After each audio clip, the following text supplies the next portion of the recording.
So we've discussed the task-oriented or job-oriented types of job analysis. We're now going to talk about more of the specific methodology that we look at when we're looking at worker-oriented approaches. So, approach to job analysis worker-oriented is a greater focus on the human characteristics that contribute to successful job performance.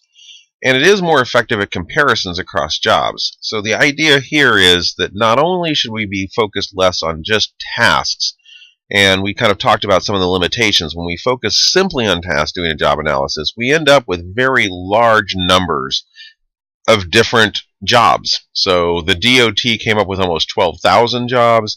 ONET's sitting right under 1,000 different jobs. And a lot of times it's more of we'd like to be able to just say what kind of person is going to do a good work in a wide variety of jobs, so maybe broader fields. So it is more effective to use a worker-oriented technique if what you're wanting to do is create a job analysis to look at jobs that are similar. And the human characteristics are mainly focused on knowledge, skills, and abilities, but also what the person's personality involves as far as how well they do a job. So the primary method and the first method that was suggested for doing this worker-oriented technique is job element method, or JEM. So the job elements are specifically where we get that idea of knowledge, skills, and abilities, and also we often refer to O as other. So K, knowledge, S, skills, A, ability, and O, other.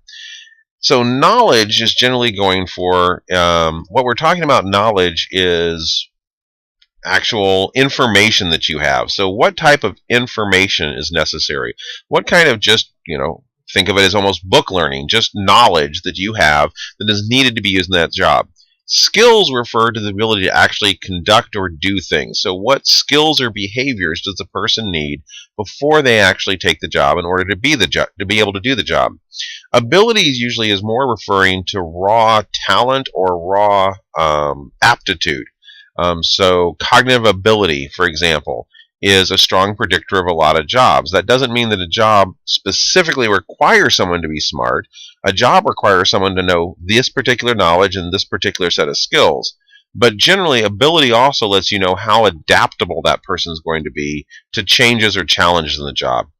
And the O of KSAOs is usually other characteristics, and this really refers to more of the emotional or personality factors. What kind of person will do well to succeed in a particular job? The aim is to directly connect job analysis to the selection content through KSAOs. In other words, the idea is let's focus a little bit less on exactly what the job entails and more what kind of person would do well in this job. So the steps are fairly similar. Once again, we're going to go to subject matter experts, and once again, we're almost always going to make sure that we have incumbents in those subject matter experts. And this time, we're going to have the subject matter experts develop a list of job elements and sub-elements, and then provide examples of each of these elements. So it is not looking at specific job tasks. So in this case, if I was doing a job task analysis about teaching, I would be focused on the specific tasks. Create a lecture, use PowerPoint, communicate to a large number of students. Those would be tasks. Job elements are parts of my job that are basically a cluster of tasks. So if someone asks me what are the job elements of being a professor, one of them I'd say is teaching classes. And that would be at the level. So it's a different level. It's basically a broader level, and because it's at a broader level, it allows us to basically lump a lot more similar jobs together, which also probably all have very similar requirements. The type of person, the knowledge, skills, and abilities that someone needs to have to be a faculty member, to be a professor, are fairly similar across all different types of programs. Now, the specific tasks that they would do in that job may change. So, the advantages here is that now you often will come up with much less specificity, so much specificity that it almost becomes sometimes hard to use, but you also are ignoring specific job tasks. So a lot of the worker-oriented techniques would be where I was mentioning that when we use a job-oriented technique, that you might have two very similar jobs that actually look very different when you're done with the job analysis. And I use the example of basically professional roofers at a low-tech versus a high-tech company. The criticism here is that using job element method, you often will get two jobs that are very dissimilar that look the same because similar types of people would do well in the job. But the kinds of specific knowledge and specific skills to those jobs would be very different. So just using the faculty example again, someone that is at a high-level research institute doing a faculty position that involves almost no teaching whatsoever and all research would probably look very similar to someone teaching at a small community college that mainly teaches and doesn't do any research. Because again, the focus is on broad elements, and both of those professors would probably just say, well, I do have to teach, I have to do service, I have to do research. Now, the levels they do them at would be very, very different. So a lot of the effort to, again, what's driving historically the worker-oriented technique is a reaction historically to the job-oriented technique. So again, the industrial or personnel psychologists had been pushing the idea that job analysis should be solely viewing the tasks of the job, and the limitation there being that when they did that, they came up with these gigantic lists of all these different jobs, many of them fairly similar, but not looking similar when they completed the job analysis. So the worker-oriented approach was, let's come up with a system that will give us much more greater clusters of similar jobs so that it's easier to use. And as a part of this, there was an effort to come up with basically structured pre-existing questionnaires that would let you categorize different jobs into categories. So the first one that was widely used is the Position Analysis Questionnaire, or the PAQ. Best knowledge job analysis method, useful in describing many jobs. So this is very focused on knowledge. So not KSAs, not skills and abilities, but just your knowledge base. It's a standardized instrument, had 187 items, and it generally described just work behaviors, work conditions, and job characteristics, and then people would rate how important each one of those was in their job. It could then be used to cluster to basically describe the job. There was three major criticisms with this initial attempt to do a worker-oriented job analysis.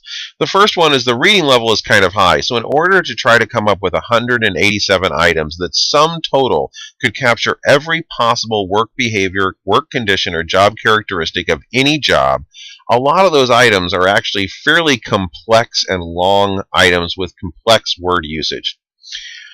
Another factor is it's not well suited for managerial jobs, so it basically really focused on more lower level jobs, and higher level, more complex jobs are often not captured by it. And many of the items are too abstract. So another example of how this one fails is that when you use the PAQ and you give it to a set of subject matter experts that are police officers, and you give it to a set of subject matter experts that are stay-at-home parents with small children, you actually have, the PAQ finds that they have very similar jobs. And that sounds funny on the surface, but as far as working with others, enforcing discipline, enforcing rules, they answered very similarly on all of these items, and the jobs look to be the same.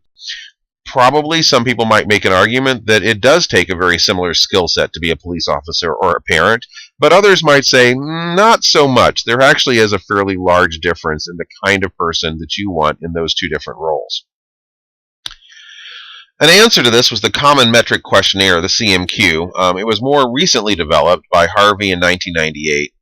It reflects two beliefs about the worker-oriented approach. The first is that we must describe work activities using a common set of items written at an abstract level. So again, the idea is we're wanting to be able to capture broadly what's involved with jobs, but we need a questionnaire that can basically measure all types of jobs.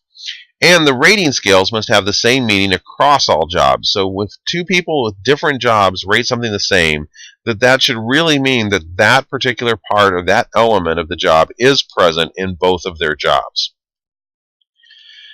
So to do this, we now have a questionnaire that has over 2,000 items organized around approximately 80 dimensions. It is computerized based. It does improve over the PAQ. The items are much more behaviorally specific. They do differentiate better between similar types of jobs that the PAQ would falsely categorize together. The reading level is lower because they broke items up into more simpler terms, and there is many items in there that also captures more complete managerial and non-managerial jobs. Criticism this time is it does do a good job, but it also takes a lot of time to complete. Every subject matter expert that you are gathering data on to try to do a job analysis using the CMQ is going to be spending approximately 3+ hours taking this scale. So, advances in job analysis practice and research. Before I start talking about this in general, I just want to sum up. So we've basically talked historically about the two most clearly different styles of conducting job analysis. A job analysis focused on the specific tasks of specific jobs, and a job analysis focused on the workers or the knowledge, skills, and abilities in general that's necessary to do a broad number of jobs. Again, most job analyses today, including ONET, use both methods. They provide basically a blanket of here's the specific tasks, here is the specific type of people. So we're now going to kind of talk about various methods and advances in what we know about doing job analysis. So today, for the most part, we do use the internet to gather and organize job analysis information. So we can both gather information from subject matter experts using the internet, but also then we can use it through examples of tools like ONET to have this information available to all people. We have continued to develop new metrics to help analyze job analysis data. In other words, we've been coming up with ways to actually, in the research, to find out, is the job analysis doing what we want it to do? Is it actually capturing a job in both a usable way and a meaningful way to fuel the rest of IO psychology? Because again, we're going to draw from that job analysis for a lot of the decisions and techniques we're going to use in trying to improve the workplace. We've also done a lot of studies advancing in the understanding of how SMEs actually rate things when they do job analyses. There's definitely been research that's found that subject matter experts, especially incumbents, often do self-serving behavior. In other words, if you know that the information you're provided is going to be used to define your job, you're likely to try to push an agenda of what you would like your job to be. Subject matter experts often endorse ability statements as important when they're not, and specifically, again, what we find is subject matter experts tend to endorse the abilities required for the job that are more likely the abilities that they themselves possess. And both of these can result in inaccurate job analysis data, and a lot of research has gone into how to measure these biases and how to adjust for them. And one of the best tools for this is large sample sizes. So the more SMEs you have, and the more types of SMEs you have. So if all you're using is 10 incumbents, that job analysis is going to be more susceptible to self-serving behavior, endorsing the wrong ability statements, creating inaccurate data. If you're doing a job analysis and you have access to 100 incumbents and 20 managers and 3 consultants that have studied the job, you're much more likely to get a better, more accurate picture of that job. So let's talk about, once you've done a hybrid method job analysis, so you've collected information about the tasks and you've also collected information about the elements, the knowledge, skills, and ability necessary to do the job, what are we going to use the job analysis for? So the first main use for a job analysis is the actual job description, a written statement of what the job involves, what do they do, how do they do it, why do they do it, and the task requirements of the job. So this is the go-to description that HR professionals are then going to use to basically determine how do we measure performance, how do we recruit for this job, and how do we look for this job. The second thing we're going to get is job specifications. And these are specific knowledge, skills, and abilities and others that are necessary to perform the job, and this also can help us actually create our selection techniques. If, for instance, that we know that the knowledge required is a PhD understanding of the field, well, then we can state, in order to go for this job, you have to have a PhD in the appropriate field. Maybe the knowledge is simply that you have to have a broad understanding of various types of power tools. Well, in that case, we could create a short test of power tool knowledge that we give all applicants. So again, the description broadly describes what the job is involving and what it does and what the goals of the job are. The job specifications are what do you actually need to bring to the job in order to do it. So there's many purposes for job analysis. Job analysis is necessary to the success of almost all HR functions. So this is one of the things that IO Psychology through research has found, is that when you take HR functions, recruitment, selection, hiring, promotion, performance appraisal, training need identification, and even termination, and all of those are being done right, but there is not the existence of job analyses that those decisions are being based on, you get an improvement in all of those. You get outcomes. You get better performance, better work within the organization when those processes are being fueled or informed by a job analysis. Increased emphasis on workplace laws makes it more desirable for companies to use job analysis as their first-line defense. So again, if you're trying to make an argument that your company is unbiased, that it is making good decision-making, and it's not violating any laws that are on the books about discrimination in the workplace, one of the things that you need is proof, and a systematic proof, of why you were making the decisions, why you were hiring people with a certain knowledge, skill, and ability base. And the courts have shown over and over and over again that when a job analysis is not present in a court case, the rulings tend to go to the actual people suing the organizations. When there is a well-done job analysis and the decisions were based on that job analysis, the decisions in court are much more likely to go to the organization.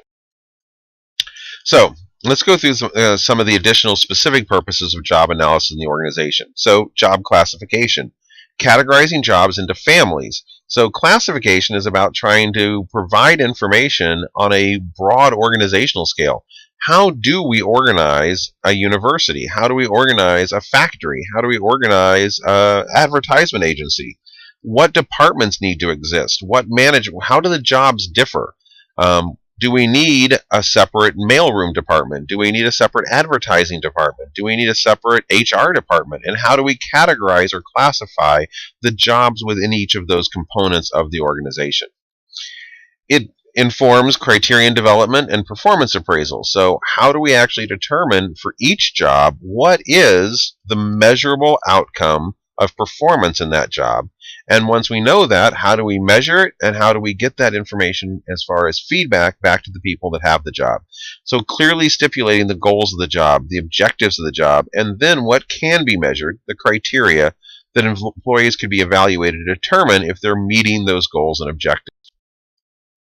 Selection and placement, so identifying the knowledge, skills, ability, and others necessary for successful job performance. And within selection and placement, there are, I do want to briefly talk about a different method outside of job analysis that does the same thing, and that's competency modeling. So job analysis as it exists in IO Psychology is primarily a hybrid method now, but there is still that strong focus on the I-side job-oriented approach, a very strong focus on what are the specific tasks the job entails, and then there's the worker-oriented, what knowledge, skills, and ability are necessary to do those tasks. Which means that job analysis works very well at the lower levels and for very specific types of jobs. Competency modeling was mainly created outside of the business, or out of the business schools, though IO psychologists have also been involved in competency modeling. And competency modeling is a little bit more worker-oriented. So it's drawing more from the history of the worker-oriented approaches. And competency modeling is usually broader in focus. Some researchers suggest that all job analyses should include competencies and job analyses. Competencies are usually the idea behind a competency model is to actually generate what are the key competencies, or again, KSAs, that anyone in an organization would need to succeed in that organization. So they're usually mapped onto organizational level goals and large level goals. So competency models, more towards a worker-oriented approach. Job analysis, more towards a task or job-oriented approach. Job analyses typically work better at lower levels of organizations. Competency models tend to work a little bit better at the higher levels or the more managerial levels of an organization. But both of these can be used, again, for selection and placement to identify the KSAOs that are necessary for that particular job. It's just that when we use job analysis for selection and placement, it becomes pretty difficult to do it for very high-level or ambiguous jobs. So at the very top level of a company, the person that's actually the president or their leader of a company may be doing very different tasks from day to day, and also changing the kind of tasks that they're doing based on the environment the company exists. So what it's like to be the president of a company that's currently growing, worth more money, and is being very successful and profitable is probably going to look very different than the day-to-day tasks of someone that's the president of a company that is currently suffering a downturn or a downsizing. So if you actually had a task-focused job analysis of the president of that company, that job analysis may or may not at any one point be a good or bad fit for what's going on in the job. A competency model, though, is more focused on just what kind of person excels in that kind of an ambiguous setting, and therefore is probably overall going to be a better predictor of performance. We can also use job analysis for job design and redesign. We can uncover problems with a particular job to improve efficiency, and in fact, there's even a specific questionnaire that's been designed to do this. The Work Design Questionnaire, the WDQ, a comprehensive measure of job design. It includes 77 items with 21 dimensions, and it's not necessarily made to do it is not a tool to conduct an entire job analysis. It's a tool specifically to identify, is there problems within a job? In other words, are there areas of the job, are you doing things that you shouldn't be doing as a part of the job? And is there things you should be doing as a part of the job that you aren't? And it's the idea, again, of a lot of times in an organization, jobs change from week to week, from month to year based on what's happening in the organization. And sometimes people don't quite notice the creep that occurs where some people are now doing very different things than what management might think is entailed with that job. This is an idea of using job analysis to identify these problems. Is there a disconnect between what the job actually looks like and what the organization or company thinks the job should be? Job analysis can also provide training information, so identify areas in which training programs are needed for that job. And finally, we can use it for job evaluation, a technique based on job analysis that attempts to determine the value and worth of a particular job to an organization in order to set salaries. So it's the idea of quantifying differences to fairly set salaries based on the contribution or value of the job. The idea here is that typically the way pay is determined in most organizations is it's mainly driven by market forces. How many people are willing to take the job? How much are they willing to take and pay to do the job? And if they didn't like the job, how easy would they be to be replaced?